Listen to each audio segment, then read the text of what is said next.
Hello, and welcome to the last webinar in our PSW Leadership Series. To date, this series has featured leaders outside of traditional pharmacy practice. So many diverse backgrounds of our speakers have helped us explore the various ways leadership topics have challenged us and also pushed us to apply new ideas to our practices and lives. This last webinar is the most special for each of us, and we'll focus on bringing these new ideas and concepts into the workplace and to each of our lives. Our topic is building a positive culture and being a difference maker. My name is Alina Seckel. And I'm Katie Scarpace. We will be co-facilitating today's webinar. We couldn't imagine a better leader to discuss building a positive culture and being a difference maker than our very own PSW leader, Chris Decker. Chris has been Executive Vice President with PSW since 1990. Over the years, he has led the organization through numerous transitions, including the One Voice, One Vision merger to create one state organization for all Wisconsin pharmacists, pharmacy technicians, and student pharmacists. Chris, we couldn't be more excited to have you with us today. Thanks. It's my pleasure. What else would one want to do on a sunny summer afternoon than lead a webinar? We'll get you out there soon enough, but not before we get some of your sage advice and expertise. So I remember, Chris, you told me, yes, you came to Wisconsin early in your career and you took on a really big leadership role. How did you begin building a positive culture? Where did you set your sights in the beginning? How did you do that amongst your leadership team? Before I answer that question, Alina, let me state seriously that I am both honored and flattered to be asked to participate in this webinar.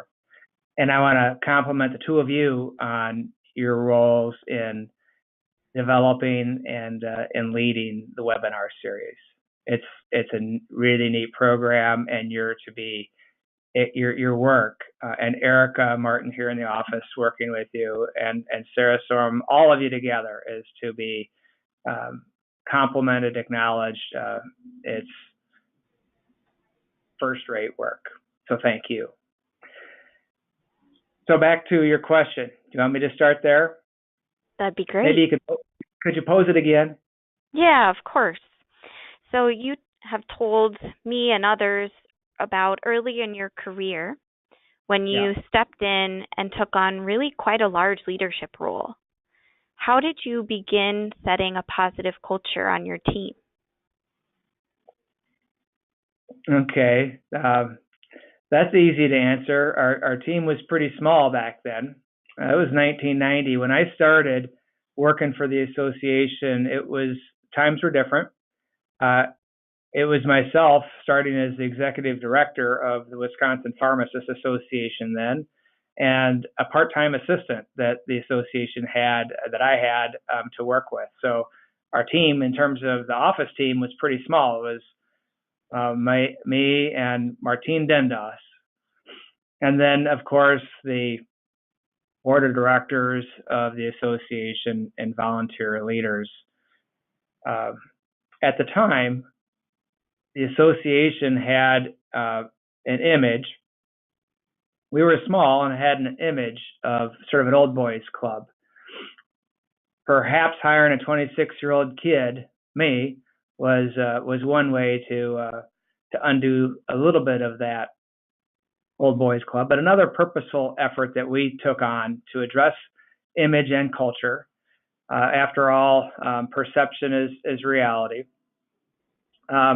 We worked in a real purposeful way to engage and involve more women and young pharmacists in the organization. It always had been an interest, but we worked to make it more front and center.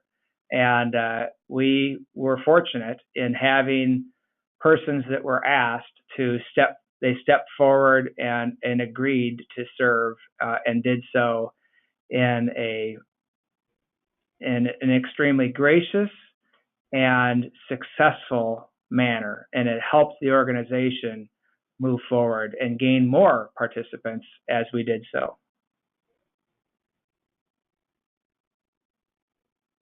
So as you were building, that positive culture among those that you were working closely with that were part of your team, how were you then translating and taking that positive energy from, the young pharmacists, the women you were recruiting? How are you translating that positive energy into the larger PSW community? Another good question. Well, multifaceted ways, I believe. One of the things that we did, it was the very beginning stage when we created the Young Pharmacist Leadership Conference that continues to today, that you're both familiar with, very familiar with. We've now had some 300 graduates of that program in Wisconsin alone. Those pharmacists, many of those pharmacists are Wisconsin pharmacists today, PSW members, and are contributing to the ongoing work of the organization, taking the skills and friendships, relationships that were established through the conference and building upon them, extending them outward. And not only in Wisconsin. PSW is certainly the beneficiary of that work in Wisconsin, but there's pharmacists that are sprinkled, that have participated in that conference, that are now sprinkled across the country. And the profession in each of the states where those pharmacists are practicing is better for it. So that's one way. We've worked hard to recruit and walk the talk. Recruit pharmacists that believe in the core mission, the core values of PSW, and we've worked hard to walk that talk and to ensure that all that are working to serve and represent PSW believe and aspire to that, and they have, and that has that's spread. It has spread as a rush, a real positive professional rush. When persons are touched by it, it's something that we all want to hold on to. We do hold to it dearly, and it's perhaps PSW's single greatest asset. That's really insightful, especially thinking about conversations I've had with other pharmacists from other states and how PSW is truly looked to as the mecca of state pharmacy societies or associations. And like you said, it's because all of these different people are so excited and so touched by the mission and vision and what you bring and what PSW brings to the state and to pharmacy practice at large for all of our patients. So all of what you did, it's working. And it's recognized. Well, thank you. I appreciate that you believe so, and you've been part of that yourself. I am. It's certainly not even close to a one-man show. It wouldn't work if it were. If I thought it was such, or if anyone attempted to take on such a role, it is without question a team effort. It's an us. I do believe that where there's a will, there's a way. And I think the intersect between self-confidence and adaptability, having both of those as markers, is what leads to sustained achievement. We definitely have to be confident in what we're doing, but we can't be so stubborn, so confident that we don't listen to the views and questions or concerns of others. We have to be adaptive. It's the combination of that self-confidence and adaptability that has led to the sustained achievement that we have, that we've all benefited from, and that we all hold dearly. Well said. Very well said. So as you've been working through and motivating people and garnering that teamwork, I'm certain that there have been times where maybe someone or a group didn't feel quite as upbeat or as positive as what we would like. So what techniques have you used to either manage negativity or help people see that, like you said, where there's a will, there's a way, and look for a more positive future? Well,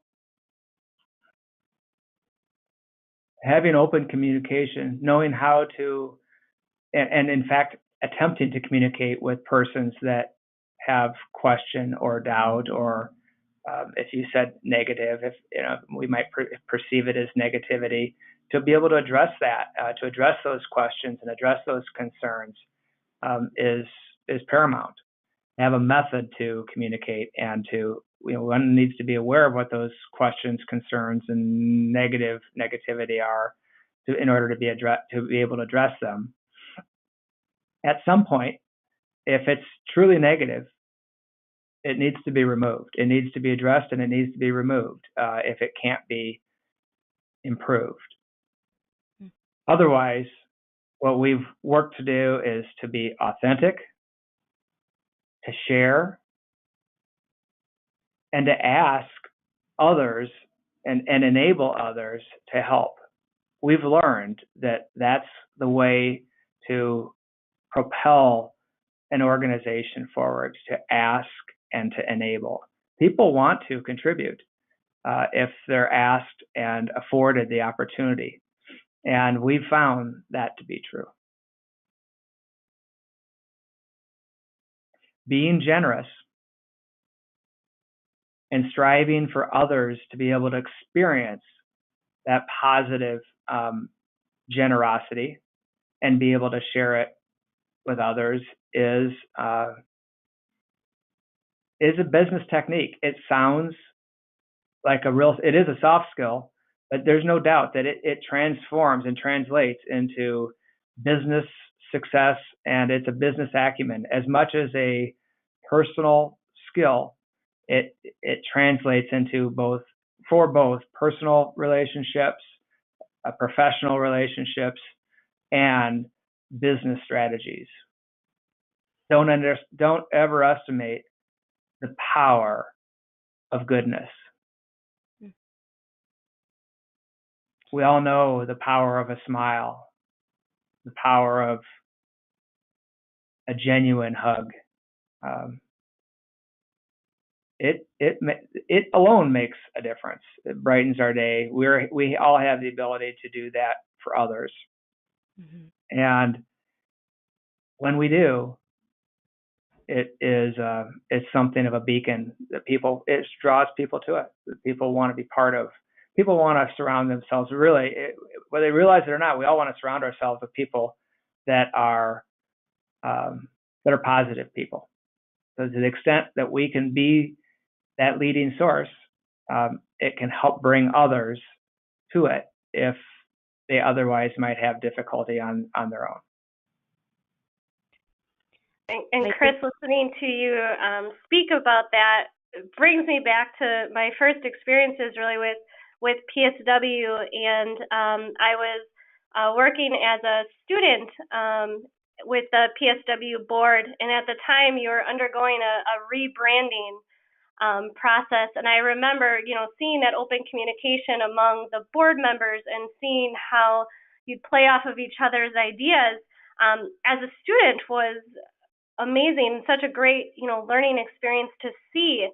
And I remember thinking how impressed I was on how you could motivate people with having just a good brand and having good branding. And you've really led PSW through many different brands and positive slogans and sayings. For example, your difference maker slogan. Could you share with us how you've used intentional messaging and branding to build a positive culture? I can try. I can try. Maybe I'll start with acknowledging that all organizations have a culture.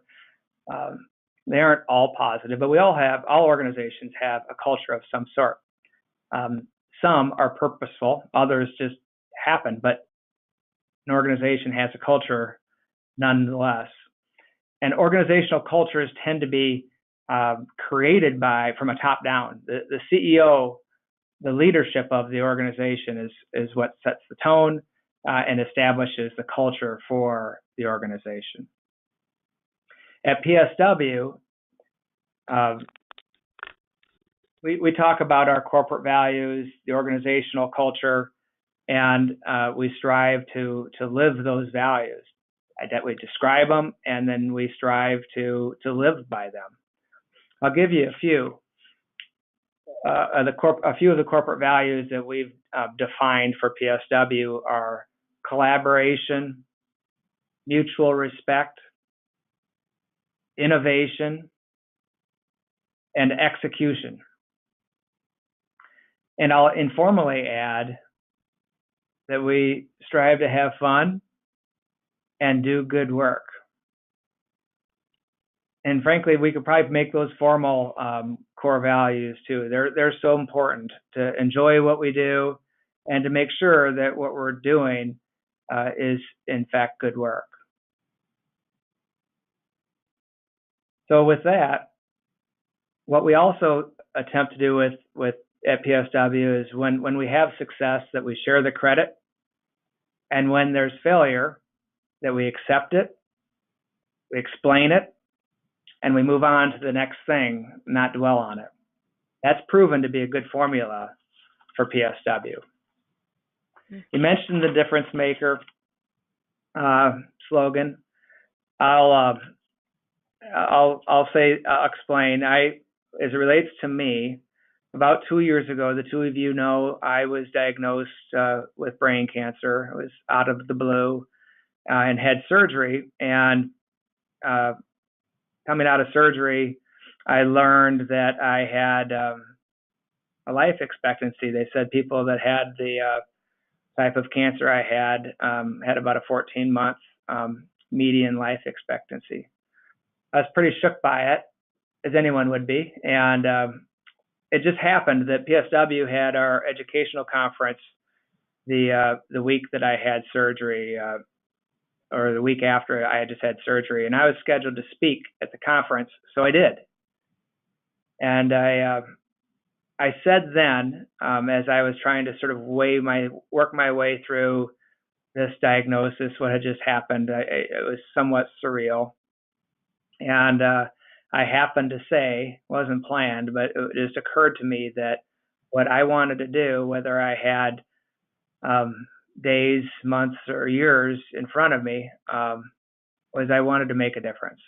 When I sort of boiled it all down, without regard to what specifically I was going to do, whatever it was I was going to do, I wanted to make a difference. And that's what I said. And I think it resonated with persons that were in attendance at the conference. And I think it's a core value. It's something that we all hold dearly if we think about it, is we all want to make a difference. I didn't label it. I think I've always strived to be a difference maker. I just haven't really thought about it in those terms or with that label until that point in time. And it was at that point where I said it. And maybe a year ago, a special friend gave me a quote that's on a magnet that is from JFK. And he said, "Anyone can make a difference. Everyone should try." And I really like that. That magnet's on my refrigerator today. Some people have asked, how do you do that? How do you make a difference? And my answer to that is, you just do. You serve others. You step forward purposefully. That's how you do it. Serving others. And you do it on purpose.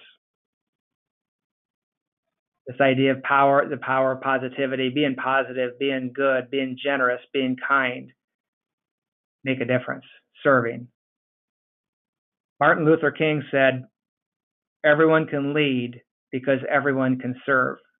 I think you bring those themes together and you can see how we can all make a difference. We can all make a difference. We all should try.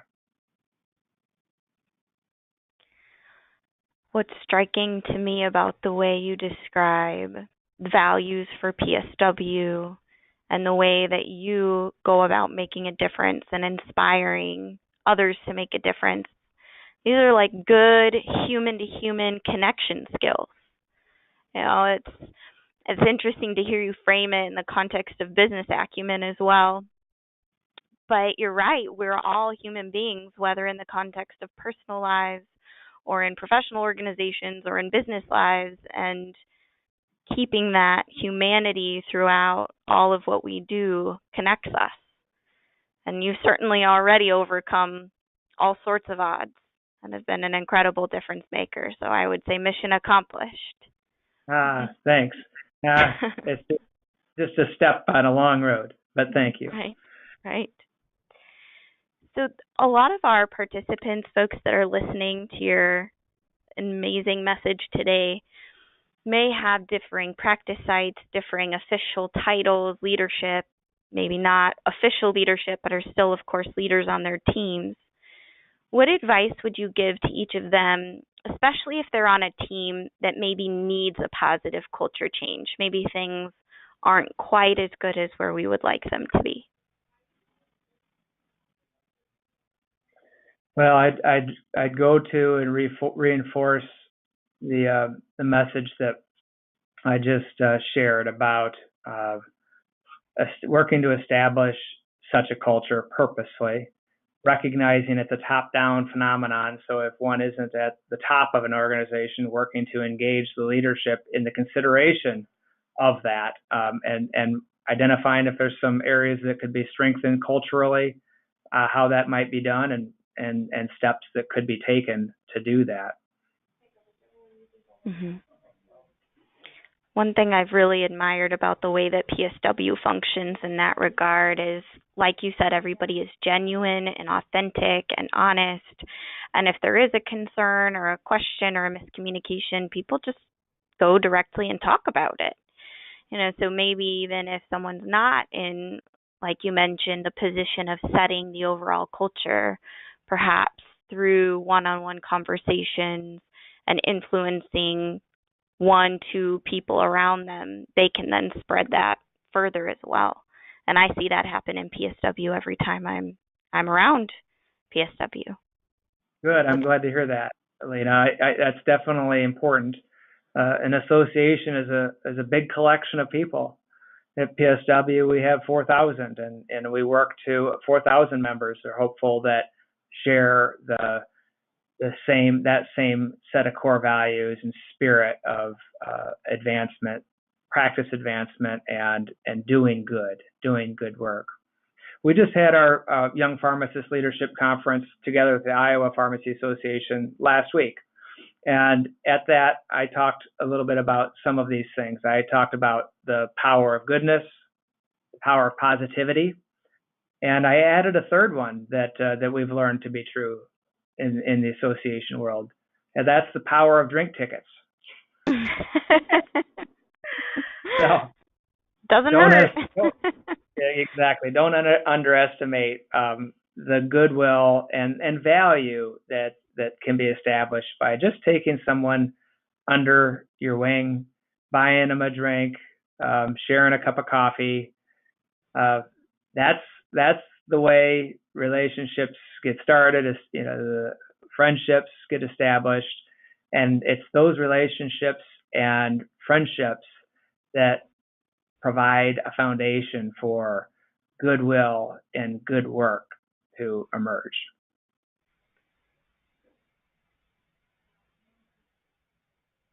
And it's hard. I think It's hard to really have a positive culture. It's hard to have a really strong organization that's cohesive with its all of its members, staff, or whatever type of organization it is, unless that foundation is established and that goodwill exists. Generosity and kindness, there's never too much of it. Being willing to, and not only willing, but wanting to work together, to share the credit, to share the effort that's needed to succeed, to truly be a partner, a genuine, kind partner. that is what is propelling and satisfying both. That's what makes a difference.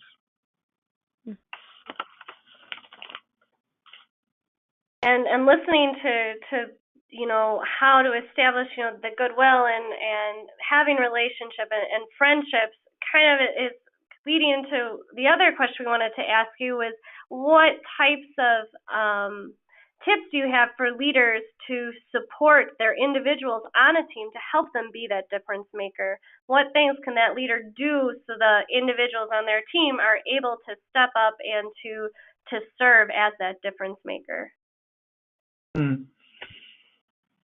Well, certainly supporting one's staff to pursue professional development is one way. Providing compliment, and this is bidirectional, by the way. It's not just a top-down thing. I think it needs to be bidirectional. One has the opportunity to compliment or complain or criticize. These 3 C's. We all get to choose. A person can choose to complain, criticize, and control, or a person can choose to compliment and work to support others that they work with. And I think it's common sense. It's just perhaps it's a little easier said than done.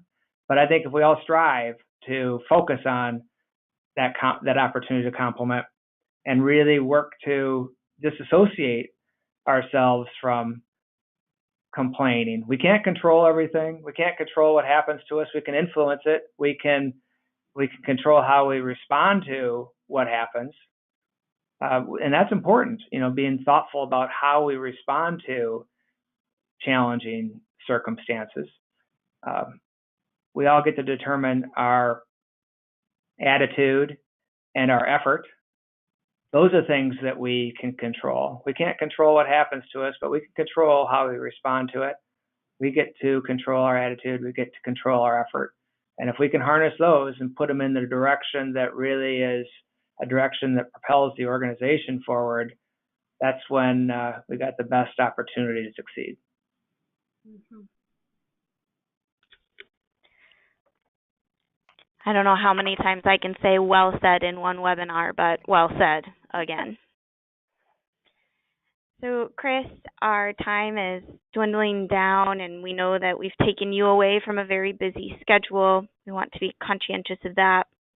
Do you have any closing remarks that you want to make sure our participants walk away with, focused on building a positive culture and being a difference maker? Well, let me finish by saying thanks to both of you again. It's been my pleasure to talk with you. You are each difference makers in your own right. As you are involved in this webinar series, you are engaged in it precisely because you want to be a difference maker, and it shows. We all have that opportunity. I ask for all who listen to participate in this webinar series, when you have the opportunity, do it.